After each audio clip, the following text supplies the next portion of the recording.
आज हम रेणुका गावरानी की किताब the art of being alone पर एक गहरी नजर डालने वाले हैं। ये उन लोगों के लिए है जिन्होंने कभी लोगों से भरे कमरे में भी खुद को अकेला महसूस किया है, या शायद कभी रविवार की एक खाली दोपहर में अचानक एक अजीब सी उदासी महसूस हुई हो बिना किसी वजह के। ये तो लगभग सबने कभी ना कभी महसूस किया ही है। घर में परिवार है, दफ्तर में लोग हैं, फोन पर सैकड़ों दोस्त, लेकिन फिर भी अंदर कहीं एक खालीपन सा लगता है। बिल्कुल, एक ऐसी भावना जिसे शब्दों में बताना भी मुश्किल हो जाता है। हाँ, और ये किताब इसी भावना की तह तक जाती है। ये एक बहुत ही दिलचस्प सफर की बात करती है। अकेलापन यानी लोनलीनेस से एकांत यानी सॉलिट्यूड तक का सफर। और ये दोनों शब्द सुनने में भले ही एक जैसे लगें, पर इनमें जमीन आसमान का फर्क है। चलिए इसी को थोड़ा खोलकर देखते हैं। तो किताब में जो सबसे पहला और जरूरी फर्क बताया गया है वो इस पूरी चर्चा की नींव है। किताब कहती है कि अकेलापन एक पिंजरे जैसा महसूस होता है। पिंजरा? हाँ, जहां आप फंसा हुआ और मजबूर महसूस करते हैं। ये एक कमी है, कुछ ऐसा जो नहीं होना चाहिए। जबकि एकांत एक घर जैसा है जिसे आप खुद बनाते हैं। अच्छा। ये वो जगह है जहां आप सुरक्षित महसूस करते हैं, शांत रहते हैं और पूरी तरह से अपने साथ होते हैं। पिंजरे और घर का ये फर्क, ये बहुत मजबूत है। लेकिन ये विचार भारतीय समाज में कैसे दिखते हैं? हमारे यहाँ तो एक उम्र के बाद अकेले रहने को एक कमी की तरह देखा जाता है। हाँ, एक समस्या, एक कमी। आपने बिल्कुल सही नस पकड़ी है। समाज हमें बचपन से ही एक तरह की स्क्रिप्ट थमा देता है, एक चेकलिस्ट जैसी। बिल्कुल। पढ़ाई करो, अच्छी नौकरी, फिर शादी, फिर बच्चे। और जब कोई स्क्रिप्ट से जरा भी भटकता है तो अलार्म बजने लगते हैं। हाँ, रिश्तेदार पूछने लगते हैं, बेटा शादी कब कर रहे हो, या तुम्हारा कोई दोस्त नहीं है क्या जो हमेशा अकेले बैठे रहते हो। ये सवाल बहुत जाने पहचाने लगते हैं, और इनके पीछे एक चिंता तो होती है, पर एक दबाव भी होता है। सही कहा। और इसी सामाजिक दबाव की वजह से हम धीरे धीरे ये मानने लगते हैं कि शायद हमारे साथ ही कुछ गलत है। हम खुद को समाज के पैमाने पर तौलने लगते हैं और हमेशा कम पाते हैं। बस यहीं से अकेलेपन का पिंजरा बनना शुरू हो जाता है। तो सबसे पहली बात जो किताब करती है वो इसी डर की है, अकेले होने का डर।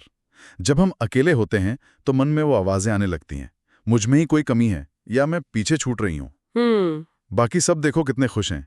ये आवाजें बहुत तेज होती हैं। और यहाँ किताब एक बहुत गहरी बात कहती है, वो ये कि ये डर असल में अकेलेपन का है ही नहीं। अच्छा, तो फिर किस चीज का डर है? ये डर है खुद का सामना करने का। खुद का सामना करने का। सोचिए, जब आप अकेले होते हैं और कोई ध्यान भटकाने वाली चीज नहीं होती, न फोन, न टीवी, न लोग, तब क्या होता है? तब तो सारी दबी हुई बातें ऊपर आने लगती हैं। वो अधूरी बातचीत, वो पुरानी चोटें, वो सारी चिंताएं जिन्हें हम दिन भर काम में व्यस्त रहकर नजरअंदाज करते हैं। बिल्कुल। वो सारी अनसुलझी भावनाएं सतह पर आ जाती हैं। तो समस्या अकेलापन नहीं है, समस्या है उन भावनाओं से बचने की हमारी कोशिश। हम अपने अंदर के शोर से भाग रहे होते हैं। और इसी बचने के लिए हम अक्सर दूसरों में खुद को ढूंढने लगते हैं। हम रिश्तों में इसलिए जाते हैं ताकि कोई और आकर हमें पूरा कर दे, हमारा वो खालीपन भर दे। हाँ, वो जो बॉलीवुड फिल्मों वाला आइडिया है, तुम ही हो। हाँ बिल्कुल, तुम मेरे जीवन में आई और सब कुछ बदल गया। ये सुनने में बहुत रोमांटिक लगता है, लेकिन ये बहुत खतरनाक भी हो सकता है। भारतीय रिश्तों में भावनात्मक निर्भरता को अक्सर प्यार का सबूत मान लिया जाता है। जैसे तुम्हारे बिना मैं कुछ भी नहीं। सही, पर यह दिखाता है कि हम अपनी खुशी, अपना मूल्य, सब कुछ किसी और के हाथ में दे रहे हैं। मतलब हम अपनी पहचान का एक बड़ा हिस्सा किसी और को बना देते हैं।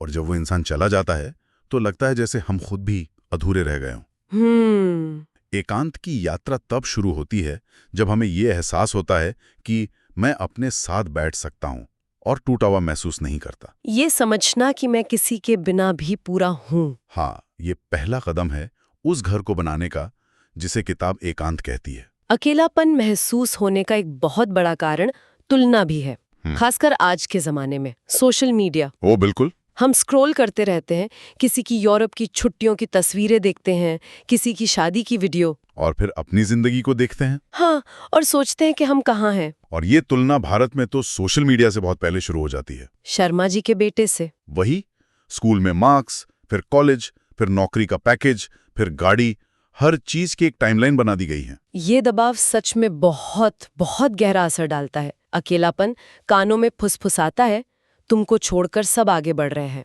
और यहीं पर किताब एक बहुत मजबूत बात कहती है। क्या कहती है? वो कहती है कि आपकी राह में देरी नहीं हुई है, आपकी राह सबसे अलग है, अनोखी है। हाँ, हर फूल अपने समय पर ही खिलता है। जब आप अपनी जिंदगी को किसी और की टाइमलाइन से नापना बंद कर देते हैं, तब जाकर एकांत घर जैसा लगने लगता है। ये सुनने में तो बहुत अच्छा लगता है, पर करना बहुत मुश्किल है। तो किताब इसके लिए क्या रास्ता सुझाती है? हम इस तुलना के जाल से बाहर कैसे निकलें? किताब का सुझाव बहुत सरल है, लेकिन गहरा है।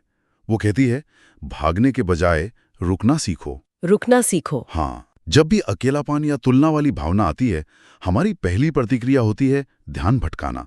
हम फोन उठा लेते हैं, कुछ खाने लगते हैं, या काम में डूब जाते हैं। सही कहा, हम उस असहजता से भागते हैं। तो किताब कहती है कि उस असहजता के साथ बैठो। बिल्कुल।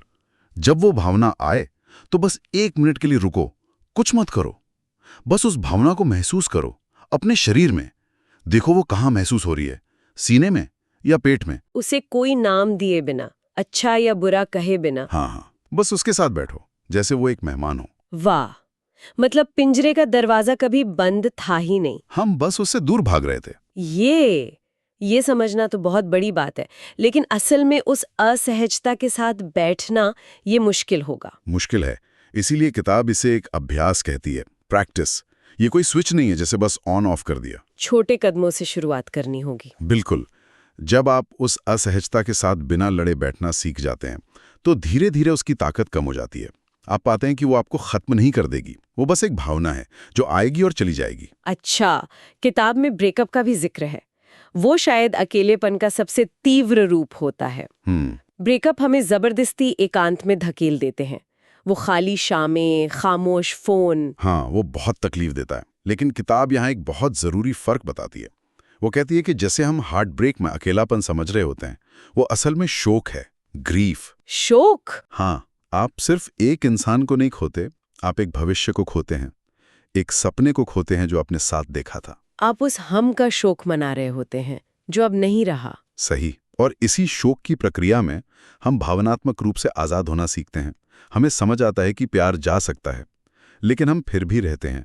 हमारा अस्तित्व किसी और पर निर्भर नहीं था। ये एक बहुत बड़ा सवाल खड़ा करता है, आप कौन हैं जब आपको कोई नहीं चुन रहा है सिवाय आपके? बिल्कुल। और ये बात सिर्फ रोमांटिक रिश्तों पर ही नहीं, बल्कि दोस्ती पर भी लागू होती है। हाँ, जैसे जैसे हम बड़े होते हैं, कुछ दोस्तियां स्वाभाविक रूप से खत्म हो जाती हैं। तब अकेलापन कहता है तुम लोगों को खो रहे हो, जबकि एकांत कहता है तुम आगे बढ़ रहे हो, तुम्हारे रास्ते बदल रहे हैं।